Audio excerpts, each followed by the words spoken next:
Our third and last speaker for this session is Mr. Riki Ellison. Riki is the founder and chairman of the Missile Defense Advocacy Alliance, a non-profit organization launched in 2002 with a singular purpose and mission to drive for the development, deployment, and evaluation of missile defense. Since then, the organization has grown to over 14,000 members worldwide. Riki Ellison is a top-level expert voice on missile defense in the world, and as a renowned expert among his peers in the field of missile defense, Mr. Ellison is sought after for his expertise by administration, military officials, congressional members, international and national press, and policymakers of the United States. Mr. Ellison is also involved in many humanitarian activities, including supporting wounded warriors of the United States military and those with traumatic brain injury. As an avid athlete, earlier in his career, Mr. Ellison played college and professional football for more than 10 years as a starting middle linebacker with the San Francisco 49ers and Oakland Raiders, winning three Super Bowl championships. Mr. Ellison earned his BSc degree in international relations with graduate emphasis on defense and strategic studies from the University of Southern California. Riki, the field is yours. Thank you. It's a great honor being here. Thank you, Yar, and thank you for the institution to let me speak. I've heard more Hebrew here than my entire life this morning, except for maybe the English that our boy does, Uzi Rubin. I can't wait. Can you please invite me back when the general there that promised he's going to do the whole presentation in Hebrew? I want to see that in 2 years. You're going to need the Iron Dome team on that guy to do that. It's great to be here. Certainly, I go around the world. Last year I was at 140 military sites that do missile defense. And some of those were foreign countries. Most of them are American. But I know you in this room have made Israel's missile defense systems. And your recognition of what you've done is tremendously important. And I'm honored to be in your presence. And I respect what you have done to change this world, to make this nation safe, and to set an example for all of us on how to make things happen and defend your nation. And it's really, thank you for what you do. I want to talk a little bit about the perception of what the world is changing in at this point. Our president, Barack Obama, is moving into has moved into a de-conflict kind of strategy. We are disengaging from wars. We are pulling back our armed forces. And we are looking at things that can shape and can prevent and stabilize areas around the world without us committing troops to that. With that, missile defense is certainly one of those areas that can shape and protect. You gonna flip this up for me? Okay. I don't know if we need this, but it's all right. We'll go with it.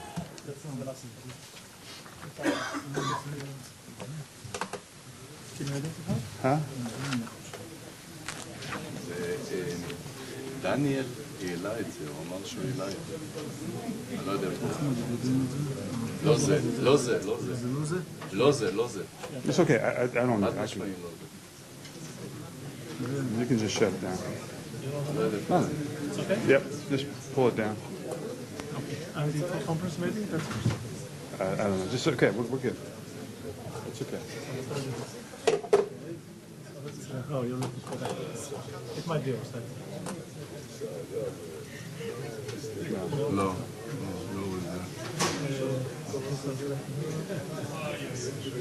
No, we're good. I just got Okay?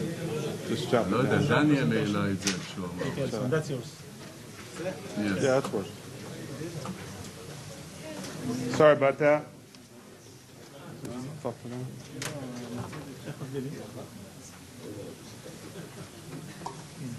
Just a minute.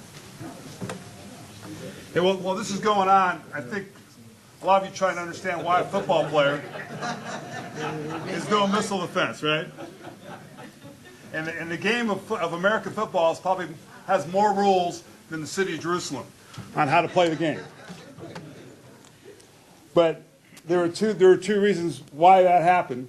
First, obviously, unlike soccer where there's no kinetic energy intercepts at all, we have physical kinetic energy intercepts, and as you can tell, a lot of mass, and I used to have some speed, and that's what I did. I tackled people kinetically in my field of work during that time. But the other key thing that happened is that I was at USC in 1978, and I had Ronald Reagan's defense advisor as my professor.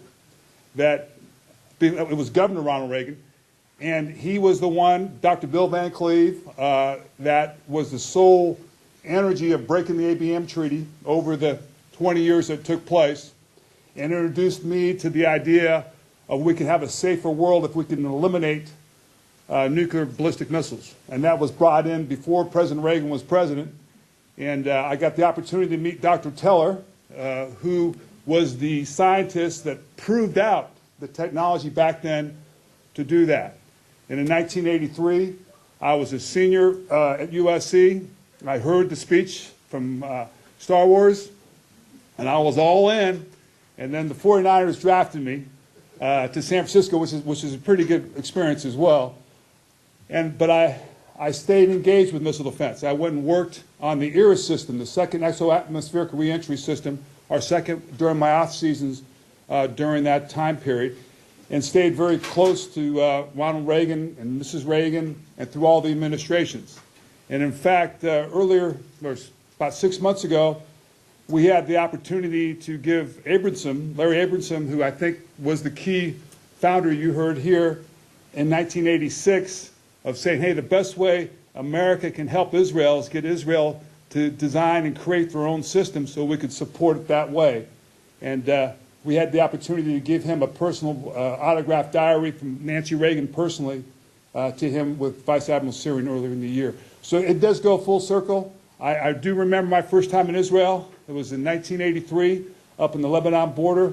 I was getting ready for the draft. I lost 10 pounds. I was in a kibbutz for 3 days. The food was so bad. But there's a great history, and I'm enjoying part of it here.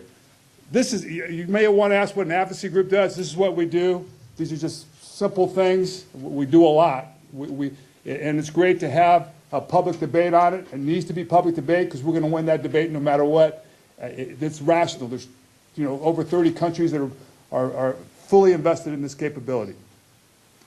But I like to go through just what I was talking to you a little bit about is the strategic viewpoint from America on us withdrawing our armed forces and still trying to shape the globe, and one of those assets is missile defense. We have a declining budget. Our budget came out last week. It's the lowest budget for President Obama in missile defenses in his 5 years for missile defense. It's at $7.459 billion. It was right around $9, I believe, when he came into office. So funds are shrinking down. And this puts a lot of pressure, and certainly inside the MDAA budget, because in America, we're turning our priorities into homeland defense, and regional defense is going to suffer a little bit. So some of that funding for our regional defense is going to be used to fix our system that we believe needs to be fixed at this point. In saying that, it is a global fight, and it's a global team that we need to do to increase our capacity and to increase our capability. And we're looking for team players to contribute into that mix, because we cannot afford to do all of this alone. And Israel, like on a football team, you are our Joe Montana. We pay you big money. You are our game changer, and you deserve it. You've done some things that no other country can do, and you're a major player.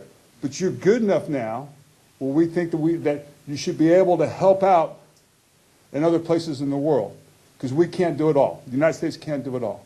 And I think there's some opportunity here coming up in these next years there'd be more opportunity to pursue on that aspect of it. So I'd encourage that. I want to just talk to you a little bit, because I did a tour guide at Jerusalem. It was a very complicated city. I think missile defense is very complicated. So I'm going to do it like they did it to me, except for you're going to get an English speaker. I didn't get a Jewish speaker, as was Sabbath. But we're going to divide the 4 quarters up. So this is the American quarter. And I'm going to go through the American quarter to show you what we have in place today, to give you a broader reach, because you guys are teammates. The more you know, the better you're going to be able to help us. So in the United States right now, we have 30 GBIs, ground-based interceptors. 26 of them are up at Greeley, up in Alaska, and there are 4 down in California. That system was hastily put in place in 2004. It hasn't had the best test results, but let's make no doubt about it, it has done its mission. And its mission has been to defeat North Korea, to shape that arena. It has done what it was supposed to do. Last week, we're going to move to redesign that system. We're putting an extra $4.3 billion a year over 5 years into addressing that system. And we're going to go through that by redesigning the kill vehicle on top of that system. And we are planning to try to get that done when the President is requesting 14 new GBIs to come in 2017. So the only way we can do that is to use current technology that's in place today to merge together, to fit in place, to be able to have a more reliable system, and a system that would be up and running against the threat that we see coming by 2020, 2018, somewhere in that range. So the U.S. has put $760 million on their kill vehicle project over the next 5 years. And in addition to that, they have put close to $1 billion in a discriminating radar up in Alaska, which is going to be our newest radar.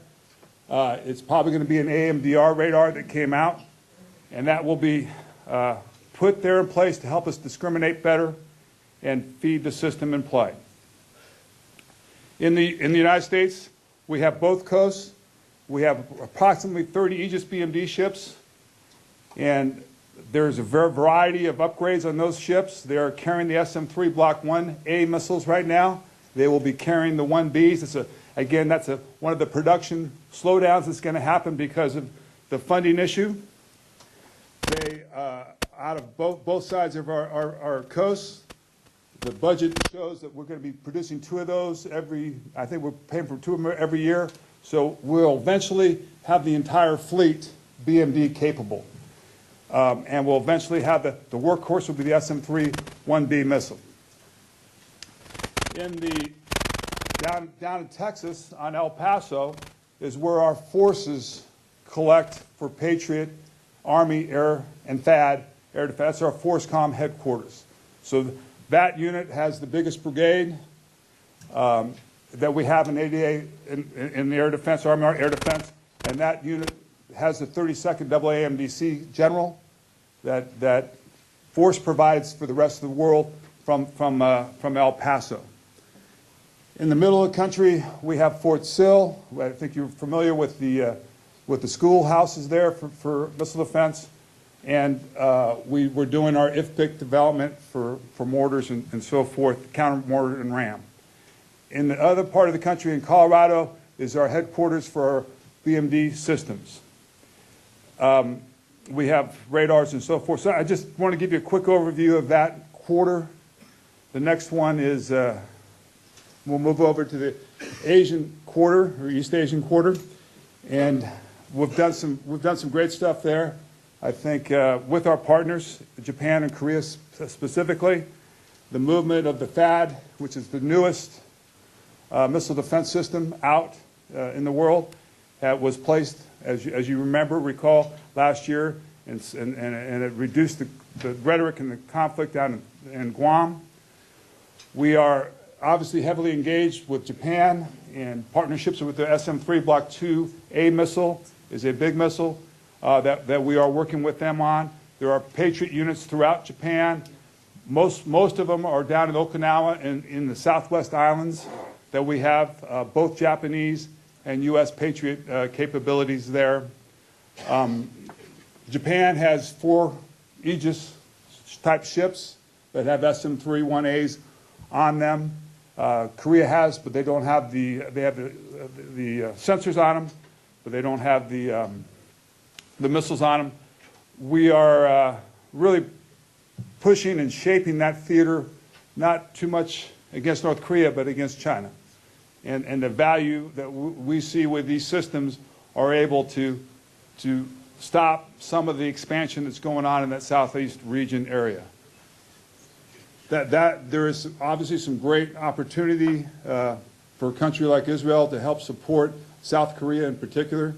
That's about the closest you have for use of the Iron Dome system in and around Seoul. Seoul does not have any artillery defense, and that will be a considerable point on that. I think Bernard and Tom, they did a good job on Europe. I'm just saying that part of your support for Israel comes from Germany, the 10th AAMDC. They supply your Patriot batteries. They have a battalion there, and they supply and support you from there. As you know, we've got the Rota ships in. The first ship, DDG Barry's here already, patrolling. You have 2 ships out in the water at all times to help. The X-band radars, we have one here in Israel, the U.S. does, and also one up in Turkey that's integrated in the fire control aspects of it. One of the future trends on this is looking at an expeditionary NATO force possible, that we would bring the 3 countries that have Patriot batteries, merge them to one, and have a power capability without having to put stress on your units at home. And I think, and then the Muslim quarter, and these are the U.S. capabilities inside the quarter there. We are teamed up pretty heavily with UAE, teamed up pretty heavily with Saudi Arabia. Those are the 2 big areas. I think there'll be some impending sales with THAAD and Patriot going into those areas. So I just wanted to conclude that, and wanted to tell you some of these things that we do. We're around the world. We bring countries together on recognition events, so we'll be moving through the world doing these type of events. And lastly, we've also very proud of putting 2 memorials up, one for Ronald Reagan at Vandenberg Air Force Base and one at Kauai. So that is it. Thank you very much.